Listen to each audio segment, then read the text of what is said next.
नमस्कार मित्रांनो, मी आहे आशिष आणि आपल्या शॉपमध्ये असलेली बाप्पाची ही सुंदर मूर्ती गणेशोत्सव जवळ येत असल्याने आणि आज असलेल्या आषाढी एकादशीच्या निमित्ताने आम्ही बाप्पाला घेऊन निघालो नवीन रंगकाम करण्यासाठी आकार 8 सूर्याच्या दिशेने। आणि दरवेळेसप्रमाणे पाऊस हा बारीक पडतच होता, त्याच्यामुळे बाप्पाला रेनकोट घातलं आणि आम्ही निघालो हिंगणे खुर्दला। आषाढी एकादशीमुळे विठ्ठलवाडीमध्ये खूप ट्रॅफिक जाम होते।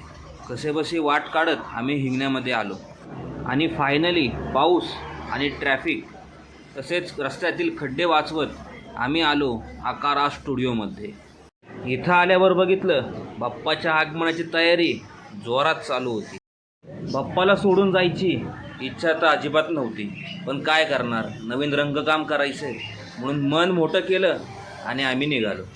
पण बाप्पा आज दुकानात नसल्यामुळं दुकान अगदी मोकळं